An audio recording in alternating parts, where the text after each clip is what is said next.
ನಮಸ್ತೆ Karnataka, welcome back to Mass Man Kannada channel.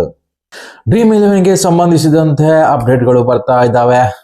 ಸರ್ಕಾರ ಹಾಗೂ ಫ್ಯಾಂಟಸಿ ಆಪ್ಸ್ಗಳ ನಡುವೆ ಕೋರ್ಟ್ನಲ್ಲಿ ಒಂದು ಯುದ್ಧನೇ ನಡೀತಾ ಇದೆ ಅಂತ ಹೇಳ್ಬೋದು. ಯಾಕಂದ್ರೆ ಫ್ಯಾಂಟಸಿ ಆಪ್ಸ್ಗಳು ತಮ್ಮ ಒಂದು ಮರು ಎಂಟ್ರಿಗೆ ಕೋರ್ಟ್ ಮೊರೆ ಹೋಗಿದ್ರೆ ಸರ್ಕಾರವು ಇವುಗಳನ್ನು ಬ್ಯಾನ್ ಮಾಡಲಿಕ್ಕೆ ಸರಿಯಾದ ರೀಸನ್ ಕೊಡೋಕೆ ನೋಡ್ತಾ ಇದ್ದಾವೆ ಅಂತ ಹೇಳ್ಬೋದು. ಯಾಕಂತ ಹೇಳಿದ್ರೆ ಸರ್ಕಾರ ಹೊಸ ಕಾನೂನಿನ ಅಡಿಯಲ್ಲಿ ಈ ಆನ್ಲೈನ್ ಗೇಮ್ಗಳನ್ನು ಇಂಡಿಯಾದಲ್ಲಿ ಬ್ಯಾನ್ ಮಾಡಿದ್ದಾರೆ. ಸೊ ಅದಂತೆ ಕೆಲವೊಂದು ಆಪ್ಸ್ಗಳು ಗವರ್ಮೆಂಟ್ನ ಈ ಒಂದು ನಿಯಮದ ವಿರುದ್ಧವಾಗಿ ಕೋರ್ಟ್ನ ಮೊರೆ ಹೋಗಿದ್ದಾವೆ. ಸೊ ಆ ಎಲ್ಲ ಕೇಸ್ಗಳನ್ನು ಜನವರಿ 21ಕ್ಕೆ 3 ನ್ಯಾಯಾಧೀಶ ಪೀಠಕ್ಕೆ ವರ್ಗಾವಣೆ ಮಾಡಲಾಗಿದೆ. ಸೊ ಒಂದು ರಿಸಲ್ಟ್ ಒಂದೇ ಬರ್ತದೆ ಅಂತ ಹೇಳಲಾಗ್ತಿದೆ. ಆದರೆ ಕೋರ್ಟ್ನಲ್ಲಿ ಇನ್ನೂ ಒಂದು ಕೇಸ್ ನಡೀತಾ ಇತ್ತು. ಅದು ಸರ್ಕಾರ ಹಾಗೂ ಸರ್ಕಾರದ ನಡುವೆ ಆಗಿರ್ತದೆ. ಯಾಕಂತ ಹೇಳಿದ್ರೆ ರಾಜ್ಯ ಸರ್ಕಾರಗಳು ಏನಿವೆ ಕೋರ್ಟಿನಲ್ಲಿ ಕೇಂದ್ರ ಸರ್ಕಾರದ ವಿರುದ್ಧ ದೂರುಗಳನ್ನು ದಾಖಲೆ ಮಾಡಿದ್ರು. ಯಾಕಂತ ಹೇಳಿದ್ರೆ ತಮ್ಮ ಒಂದು ಸಂವಿಧಾನಿಕ ಹಕ್ಕನ್ನು ಕೇಂದ್ರ ಸರ್ಕಾರವು ಕಸಿದುಕೊಳ್ತಾ ಇದೆ ಅಂತ ರಾಜ್ಯ ಸರ್ಕಾರವು ಅವರ ಮೇಲೆ ಒಂದು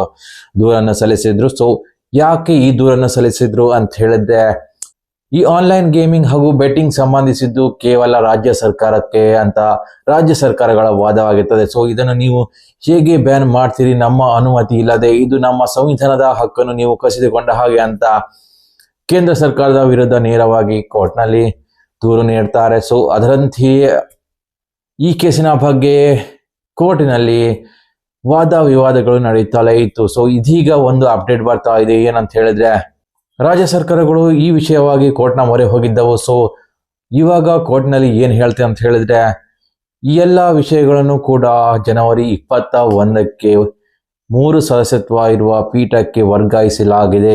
ಇವಾಗ ರಾಜ್ಯ ಸರ್ಕಾರಗಳು ಹಾಗೂ ಕೇಂದ್ರ ಸರ್ಕಾರಗಳ ನಡುವಿನ ಏನು ಫೈಟ್ ನಡೀತಾ ಉಂಟು ತಮ್ಮ ಹಕ್ಕುಗಳ ಕುರಿತಾಗಿ, ಅದು ಈಗ ಜನವರಿ 21ಕ್ಕೆ ಇತ್ಯರ್ಥ ಆಗುವ ರೀತಿಯಲ್ಲಿ ಕಾಣ್ತಾ ಇದೆ ಅಂತ ಹೇಳ್ಬೋದು. ಯಾಕಂತ ಹೇಳಿದ್ರೆ ಈ ಒಂದು ಕೇಸ್ನಲ್ಲಿ ದಮ್ ಇಲ್ಲ ಅಂತ ಹೇಳಿದ್ರೆ ಯಾವುದೇ ಕಾರಣಕ್ಕೂ ಕೇಸನ್ನು ಮುಂದೂಡ್ತಾ ಇರಲಿಲ್ಲ. ಸೊ ಅಲ್ಲೇ ಒಂದು ಫೈನಲ್ ಡಿಸಿಷನ್ ಬರ್ತಾ ಇತ್ತು. ಯಾಕಂದ್ರೆ ಕೋರ್ಟ್ ಕೆಲವೊಂದು ಕೇಸ್ಗಳನ್ನು ಅಷ್ಟು ಸೀರಿಯಸ್ ಆಗಿ ತೆಗೆದುಕೊಳ್ಳೋದಿಲ್ಲ. ಸೊ ಅದರಿಂದ ಈ ಒಂದು ಕೇಸನ್ನು ತುಂಬಾ ಸೀರಿಯಸ್ ಆಗಿ ತೆಗೆದುಕೊಂಡಿದ್ದಾರೆ ಅಂತ ಹೇಳಿದ್ರೆ ಜನವರಿ 21ಕ್ಕೆ ಫ್ಯಾಂಟಸಿ ಆಪ್ಸ್ಗಳ ಪ್ರೇಮಿಗಳಿಗೆ ಒಂದು ಒಳ್ಳೆಯ ದಿನ ಆಗ್ಬೋದು ಅನ್ಸುತ್ತೆ. ಯಾಕಂದ್ರೆ ಎಲ್ಲ ಲಕ್ಷಣಗಳನ್ನು ನೋಡಿದ್ರೆ ಇವಾಗ ಫ್ಯಾಂಟಸಿ ಆಪ್ಸ್ಗಳು ಮತ್ತೆ ಬರ್ಬೋದಂತ ಅನ್ನಿಸ್ತಾ ಇದೆ.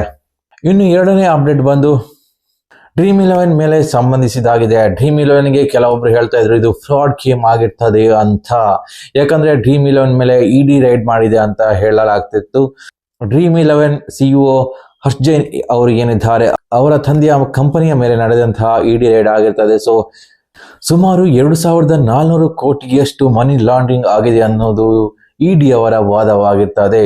ಆ 2400 ಕೋಟಿಗಳು ಏನಿದಾವೆ ಡ್ರೀಮ್ 11 ಕಡೆಯಿಂದ ಅವರ ತಂದೆಯವರ ಕಂಪನಿಗೆ ವರ್ಗಾಯಿಸಲಾಗಿದೆ ಅನ್ನುವ ಮಾತು ಕೂಡ ಹರಿದಾಡಿತು. ಆದರೆ ಇವಾಗ ಅದೆಲ್ಲದಕ್ಕೂ ಕೂಡ ಇಡಿ ಅವರಿಗೆ ಉತ್ತರ ಸಿಕ್ಕಿದೆ ಅಂತ ಅಪ್ಡೇಟ್ ಬರ್ತಾ ಇದೆ. ಯಾಕಂದ್ರೆ ಇಲ್ಲಿ ಡ್ರೀಮ್ 11 ಎಲ್ಲ ಅಕೌಂಟ್ ಸ್ಟೇಟ್ಮೆಂಟ್ಗಳನ್ನು ಕೂಡ ಇಡಿ ಅವರಿಗೆ ವರ್ಗಾಯಿಸಿದೆ ಅಂತ ಹೇಳಲಾಗ್ತಿದೆ.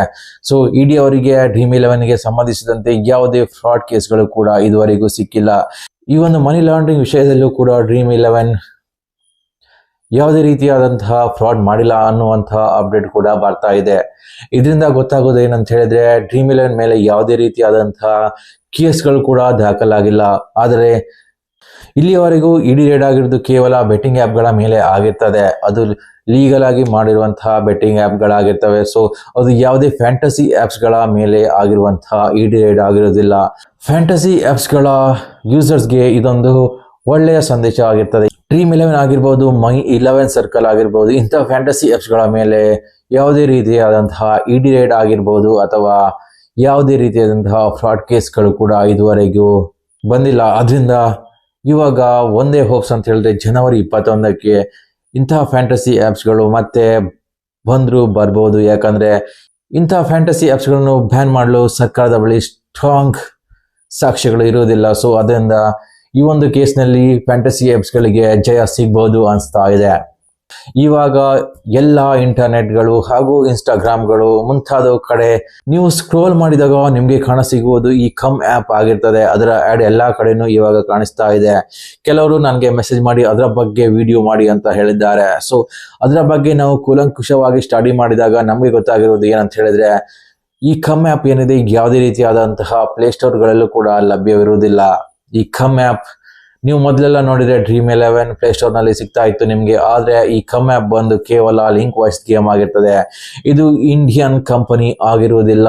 ಇದು ಔಟ್ಸೈಡ್ ಕಂಟ್ರಿಯಿಂದ ಬಂದಂತಹ ಆಪ್ ಆಗಿರ್ತದೆ. ಇದು ಕೇವಲ ಲಿಂಕ್ ವಾಯ್ಸ್ ಗೇಮ್ ಆಗಿರ್ತದೆ.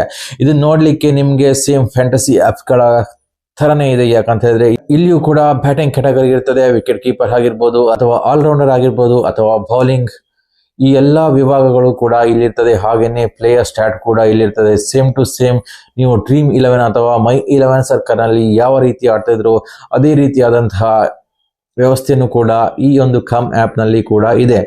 ಈ ಕಮ್ ಆಪ್ ಬಂದು ವಿರಾಟ್ ಕೊಹ್ಲಿ ಹಾಗೂ ರೋಹಿತ್ ಶರ್ಮಾ ಇರ್ಬೋದು, ಅಮಿತಾಬ್ ಬಚ್ಚನ್ ಇರ್ಬೋದು, ಅಜಯ್ ದೇವ್ಗನ್ ಇರ್ಬೋದು, ಇವರೆಲ್ಲರ ನಕಲು ವಿಡಿಯೋವನ್ನು ಇಟ್ಟುಕೊಂಡು ಇನ್ಸ್ಟಾಗ್ರಾಮ್ ನಲ್ಲಿ ಕೆಲವೊಂದು ಜನರಿಗೆ ಮೋಸನೆ ಮಾಡ್ತಾ ಇದ್ದಾರೆ ಅಂತ ಹೇಳ್ಬೋದು. ಯಾಕಂದ್ರೆ ಕೆಲವರಿಗೆ ಇದು ಗೊತ್ತಾಗೋದಿಲ್ಲ, ಇದು ಫೇಕ್ ವಿಡಿಯೋಗಳು ಅಂತ. ಸೊ ಈ ಕಮ್ ಆಪ್ ಬಂದು ಕಂಪ್ಲೀಟ್ಲಿ ಇಲ್ಲಿಗಲ್ ಆಪ್ ಆಗಿರ್ತದೆ.